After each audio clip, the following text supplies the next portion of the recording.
Ever hear we need volunteers at the gate and wonder what to ask for? Your seat is basically a futures contract, and the airline is about to run a live auction to settle it. Want to get paid on your terms? Here is how the game works and how to win it. Your seat is not just a seat.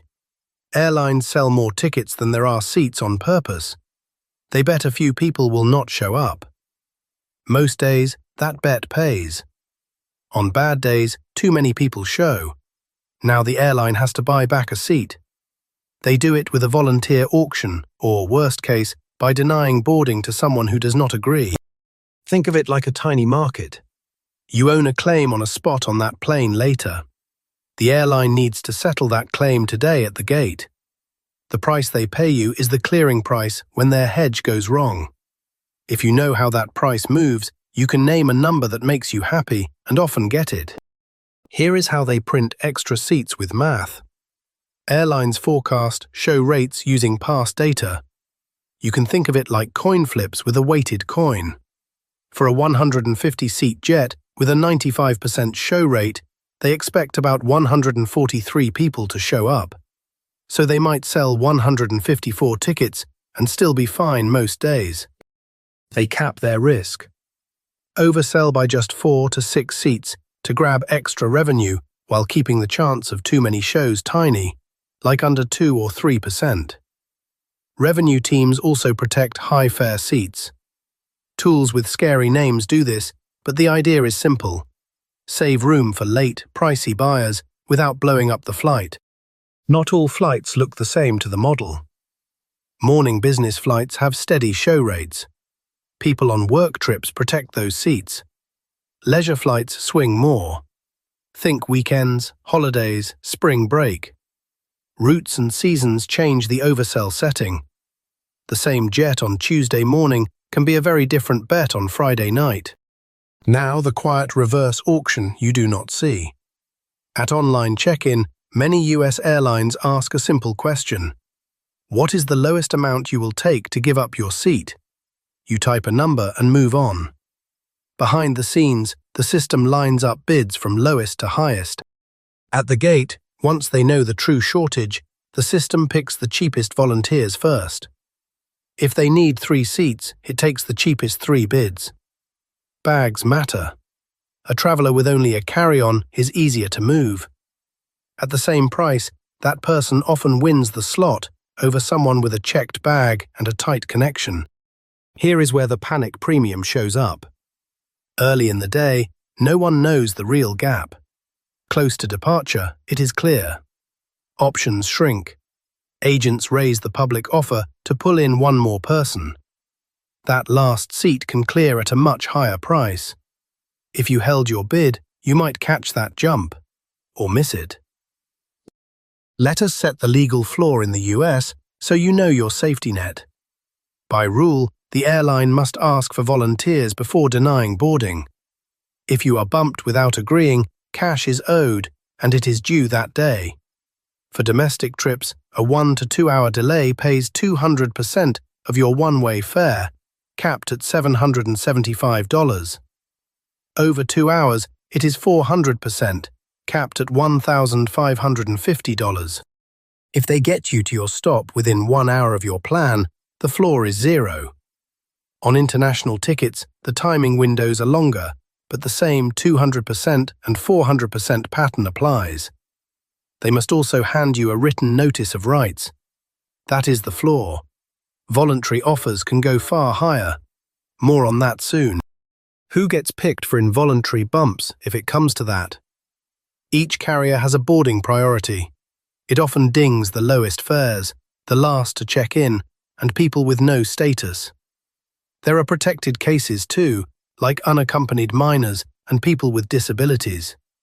You do not want to play this round. The cash can be lower than a good volunteer deal.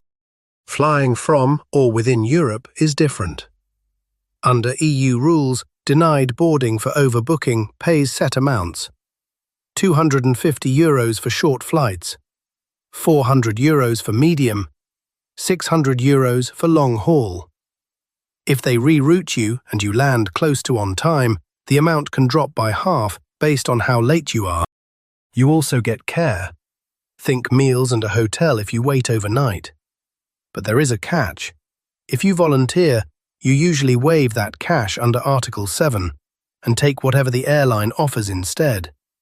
So if you want guaranteed cash under EU rules, do not volunteer. Also, these rules depend on where you fly and which airline operates the flight. So why do people underprice themselves? Anchoring. The app flashes a small number in your head. You type a bit more, like $250, even if the true shortage might clear at $600 or more. Loss aversion. You fear missing the original plan more than you value a fat gift card and a later flight. Then the panic premium hits near departure. The public offer jumps. People who waited sometimes get big payouts. People who bid low early get picked first and lock in less. The result is messy. Some win big, some leave money on the table. Some hold too long and get nothing. How should you price yourself? Start with the pain level. Last flight of the day hurts to rebook. Ask more. Tight hubs with few open seats pay more too. Solo with only a carry-on? You are a premium volunteer. Ask more. Checked bag and connections lower your leverage. Rough US domestic ranges help. Midday with many backups might be worth $200 to $400. Last flight of the day or a meltdown day can hit $600 to $1,000 or more. International crunches can soar well past that. Remember, the DOT caps are only for involuntary bumps. Voluntary offers do not have a legal cap. Here is the playbook to beat the system at check-in. Enter a firm but fair minimum, high enough that you are happy if they accept it. On riskier flights, many smart travelers use $500 to $700 as a floor. That keeps you out of the cheap pile. Now the gate. Do not sprint to yes on the first low offer. Ask two simple questions. What is the current offer? How many seats do you need? If they still need more seats as time ticks down, your price just got better. Stay polite. You are helping them solve a problem. Helpful people get better outcomes. Negotiate the form. Ask for a cash equivalent, like a prepaid card if they can do it. For involuntary bumps, money must be cash or cash-like. For volunteers, it is negotiable. Airline credits can be fine if you fly them often. If not, a general prepaid card is much more flexible. Stack value beyond the cash. Get a confirmed seat on the next flight, not standby. Ask for meal vouchers. If it is an overnight, ask for a hotel. If you have a long wait, ask for lounge access. If they cannot move you on their flights, ask for protection on a competitor. Then get it all written into your new plan before you fully commit. Let us run a real play. You check in and type $800 as your minimum. At the gate, they say they need 3 seats. The quiet list has bids at $400, $600, $800 and $1,000. The agent takes $400 and $600 quietly. They then raise the public offer to $800 and look up. You smile. You step up. Your phone pings. Offer accepted. You also got a meal and a confirmed seat at 6 p.m. Big numbers do happen. In 2022, on a small regional flight, Delta reportedly paid $10,000 per person in instant digital payouts. The plane was stuck until the price climbed to where enough people said yes. After the 2017 United incident with Dr. Dow, airlines raised how high agents can go on voluntary deals. United up to 10 grand, Delta up to 9,950. Why are airlines willing to pay? Hidden costs stack up fast. Seats on later flights fill up. Hotels and meals add up. Crews have rules for how long they can work, and delays can break those plans. Missed connections cause a domino run. As the clock ticks, the total cost of not fixing the problem today climbs. Know the risks so you do not get burned. Holding out can backfire if enough lower bids exist. You could miss the payout and still arrive late. Not all airlines run app auctions.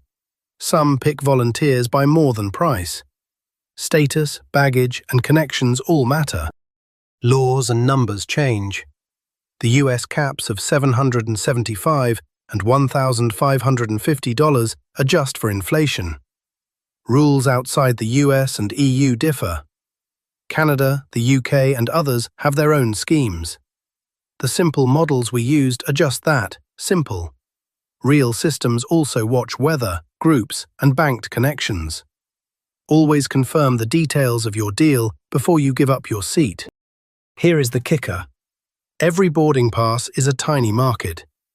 Know the math, know the law, name your price. One flexible day can fund a whole vacation if you catch a gate panic premium.